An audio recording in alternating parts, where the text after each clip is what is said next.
राष्ट्रीय स्वयंसेवक संघ के प्रमुख मोहन भागवत के बयान पर एक बार फिर से घमासान छिड़ गया है।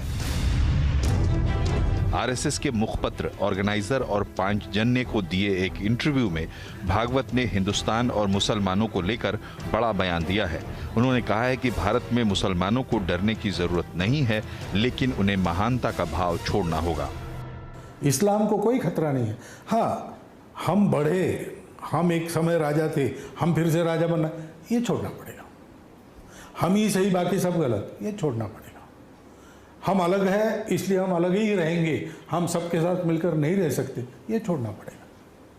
किसी को भी छोड़ना पड़ेगा। ऐसा सोचने वाला कोई हिंदू है उसको भी छोड़ना पड़ेगा, कम्युनिस्ट है उनको भी छोड़ना पड़ेगा।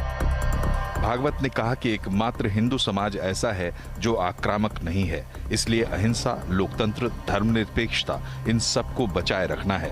लेकिन हिंदू समाज में आई उग्रता के सवाल पर भागवत का कहना है कि हम 1000 साल से विदेशी आक्रांताओं से लड़ते रहे हैं और अगर थोड़ी उग्रता आ गई है तो ये स्वाभाविक है। दुनिया में लोगों की प्रवृत्ति, सभ्यताओं की प्रवृत्ति आक्रामक है। एकमात्र हिंदू समाज जीवन है जो आक्रामक नहीं है। इसलिए अनाक्रामकता, अहिंसा और क्या सेक्युलरिज्म, सोशलिज्म, डेमोक्रेसी, ये सब बचा रहना है तो ये अनाक्रामकता की प्रवृत्ति जिनकी है वो बचे रहने आवश्यक है। मुसलमानों पर मोहन भागवत का बयान विपक्षी दलों को रास नहीं आया है। वो आरएसएस की आलोचना करने के साथ बीजेपी सरकार पर भी निशाना साध रहे हैं। मोहन भागवत जी का ये कहना कि मुसलमान अपने आप को बड़ा मानना छोड़ दें, तो मोहन भागवत जी, मैं तो बड़े अदब के साथ कहूँगा, हमें अपना छोटा भाई मान लीजिए। हम कहाँ कह रहे हैं कि हम बड़े भाई हैं, लेकिन आप तो छोटा भाई मानने को तैयार नहीं हैं। छोटे भाइयों के ऊपर जुल्म नहीं किया जाता। बीजेपी की सरकार जिस तरीके से आज माइनॉरिटीज़ के साथ बिहेव कर रही है, क्या आप इसे जस्टिफाई करते हैं? मुसलमानों ने एक भी जिन्ना या नरेंद्र मोदी पैदा नहीं किया। ये दिखाता है कि भारत के मुसलमान हमारे इस देश की सेकुलर नेताओं को ही अपना मुख्यमंत्री, प्रधानमंत्री बनाते रहें, मानते रहें, वोट देते रहें। तो डॉक्टर मोहन भागवत जी इस बयान के जरिए जो मुसलमानों का देश प्रेम है वो उसको कंटिन्यू संदिग्ध करने के लिए ये आरएसएस के बयान आते रहे। नया बयान नहीं है ये। हिंदू एग्रेसिव होने की बात नहीं है। हिंदू तो डिप्रेसिव हो गया इनकी सरकार में। आरएसएस को अगर परिवर्तन करना है ना, अपने चाल, चरित्र और चेहरे में ना बहुत सारे डिलीट बटन दबाने होंगे। Push those delete button, then come. AIMIM के अध्यक्ष असदुद्दीन ओवैसी भी भागवत के बयान पर भड़क गए। उन्होंने कहा कि मुसलमानों को भारत में रहने की इजाजत देने वाले मोहन कौन हैं? पहले तो होते कौन है मुसलमानों को परमिशन देने के लिए कि मैं कैसा अपना फेथ को फॉलो करूंगा, नहीं करूंगा? कैसे आप कंडीशन लगाते हुए सिटीजनशिप के ऊपर मोहन भागवत? हम यहां पर अपना फेथ एडजस्ट करने के लिए नहीं है। कोई नागपुर में जो बैठा हुआ है, जो एलेज सेलिब्रेट है, हमको उनसे सीखने की जरूरत नहीं है। इधर बीजेपी भागवत के बयान का समर्थन करने के साथ विपक्षी पार्टियों पर भी निशाना साध रही है। दुनिया में रहने वाले 10 मुसलमानों में से एक मुसलमान हिंदुस्तान में रहता है। उसके सामाजिक, आर्थिक, शैक्षणिक, धार्मिक अधिकार पूरी तरह से महफूज भी हैं और मजबूत भी हैं, सुरक्षित भी हैं और सिक्योर्ड भी हैं। लेकिन वो दिक्कत मुसलमानों की नहीं है, दिक्कत मुस्लिम वोटों के ठेकेदारों और जागीरदारों की है। आखिर भागवत जी की बात का सार क्या है? क्या देश के मुसलमानों को ये चेतावनी है कि वो अपनी सोच बदलें? विपक्ष का ये सवाल क्या गैर वाजिब है कि भागवत मुसलमानों को सुरक्षा की गारंटी देने वाले होते कौन हैं? आरएसएस प्रमुख ने भी ये परोक्ष रूप से माना है कि समाज में उग्रता बढ़ रही है और अगर ऐसा है तो ये अच्छा है या बुरा, ये हमें तय करना होगा।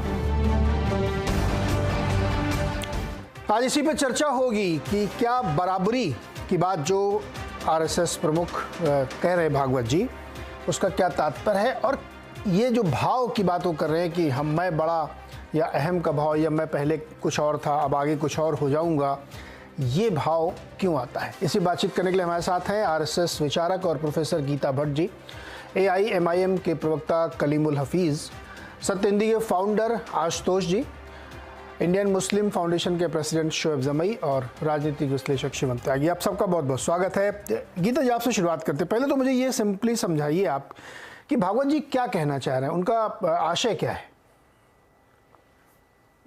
देखिए, माननीय मोहन भागवत जी ने जो बात कही उसमें उन्होंने बहुत सारी बातें कही, और जो एक जिसे लेकर एक विवादित रूप से प्रस्तुत किया जा रहा है, मैं कहना चाहूंगी वो बहुत कुछ जो अखबारों में सुर्खियों के रूप में दिखाया गया उस पे आधारित है, लेकिन वो क्या कॉन्टेक्स्ट था जिसमें ये बात कही जा रही थी, इसे भी जानना आवश्यक है। पहली बात तो ये है कि उन्होंने जब ये बात कही कि किसी को भी जो है अपने आप को सर्वोच्च समझने की जो एक मन में जो बात है उसको अपने मन से बाहर रखना चाहिए, ये उन्होंने सभी के लिए कही, और आपने भी खुद उस वीडियो को अभी प्ले किया है। उन्होंने कहा कि ये चाहे वो किसी भी समाज से आते हो, चाहे हिंदू हो, चाहे कम्युनिस्ट हो, या किसी भी समाज से आते हो, उन सभी को इस बात को अपने मन से निकालना है। और साथ ही उन्होंने बहुत सारी बातें कही। उन्होंने ये भी कहा कि एक संतुलित दृष्टिकोण सामाजिक जीवन में रखना बहुत आवश्यक है, और हर बात के लिए आप अगर लड़ने के लिए युद्ध का विचार रखेंगे तो वो विचार ठीक नहीं है सामाजिक जीवन में। उन्होंने तो यहाँ तक छत्रपति शिवाजी महाराज का भी उदाहरण दिया कि उन्होंने गोलकुंडा में वहां कुतुब शाह के साथ संधि करी, और वहां लेकिन साथ ही साथ ये शर्त रखी कि आपके मंत्रिमंडल में 2 हिंदू मंत्री होने चाहिए, और हिंदुओं के ऊपर जो अत्याचार हो रहा है आपके यहाँ उसको आपको बंद करना होगा इस आधार पर। तो ऐसे उदाहरणों के द्वारा उन्होंने ये उद्धृत करने का प्रयास किया कि यह आवश्यक है कि समाज में एक संतुलन बनाकर आगे चलने की बात करें। साथ ही उन्होंने ये भी कहा कि आज भारत में समाज जो है, हिंदू समाज आज इतना सशक्त है कि वो किसी भी प्रकार की जो अंदरूनी जो चुनौतियां हैं, उन चुनौतियों का हल ढूंढने में आज सामर्थ्यवान।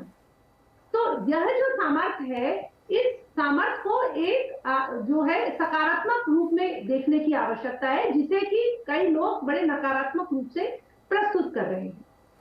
तीसरी बात ये कि ये कहना, देखिए आज बात ये है कि भारत में दुनिया भर में ऐसे बहुत से देश हैं जहां की मुसलमान जो है बहुसंख्यक है, और वो इस्लामिक देश है। क्या जो इस्लामिक देश है वहां इस समय क्या परिस्थिति है, अफगानिस्तान में क्या परिस्थिति है, ईरान में क्या परिस्थिति है, सीरिया में क्या परिस्थिति है, कहां जहां मस्जिदों में, इस्लामिक देश है वहां मस्जिदों में बम फट रहे हैं, परंतु भारत एक जहां बहुसंख्यक जो है हिंदू समाज है, लेकिन फिर भी यहाँ समाज में क्यों, उसकी शक्ति यही है कि जो भारतीय समाज है उसका अगर आप एक जो सांस्कृतिक परिप्रेक्ष्य देखें तो हमेशा से ही समावेशी रहा है, और जो कि सर्वधर्म संभाव का रहा है। एकम सत विप्रा बहुधा वदंती, सभी सत्य तक पहुंचने के अनंत रास्ते हैं, और सभी रास्तों से बहुत सारे रास्ते हैं जिनसे पहुंचा जा सकता है। तो इस पृष्ठभूमि से यह बात कही गई है। लेकिन आशा यह है कि कुछ लोग हैं जो अपने आप को श्रेष्ठ मानते हैं या अपने आप को बड़ा मानते हैं, और उनको लगता है कि वो फिर से शासन कर सकते हैं। कलीमुल हफीज़ को लाइए स्क्रीन पे। कलीमुल हफीज़ जी, ये बात बार बार कही जाती है, और आपके नेता ने इससे बहुत तीखी प्रतिक्रिया दी अवैसी साहब ने। क्यों? उन्होंने तो गीता जी ने एक्सप्लेन भी किया, बड़ी साधारण सी बात तो कह रहे हैं कि सभी के लिए कि अपनी श्रेष्ठता को भाव त्याग दीजिए और सब ठीक है, मुसलमान को डरने की जरूरत नहीं है। देखिए, पहुंची वहीं पे खाक जहां का खमीर था। यानी सन 1939 में जो गोलवलकर की किताब we or the our nationhood defined में उन्होंने जो विचार रखा था कि भारत में उसी को रहने का हक होगा, या वही नंबर 1 का शहरी होगा जिसकी भारत जो भूमि है ये पूजनीय भूमि होगी। और उन्होंने ये भी लिखा कि इसमें ये जो मजहब हैं, खासतौर से इस्लाम, क्रिश्चियनिटी और जुडाइज्म, इनकी चूंकि पूजनीय भूमि ये नहीं है, तो इन्हें इस देश में वो नागरिकता का या भारतवासी होने का अधिकार नहीं प्राप्त होगा, और होगा भी तो नंबर 2 के शहरी रहेंगे। उसके खिलाफ बाकायदा एक आज़ादी के मूवमेंट में एक माहौल बना, और मुस्लिम लीग और आरएसएस 2 बाकायदा 2 नेशन थ्योरी को लेकर चले। इन दोनों ने आज़ादी से पहले संयुक्त रूप से सरकार भी चलाई, लेकिन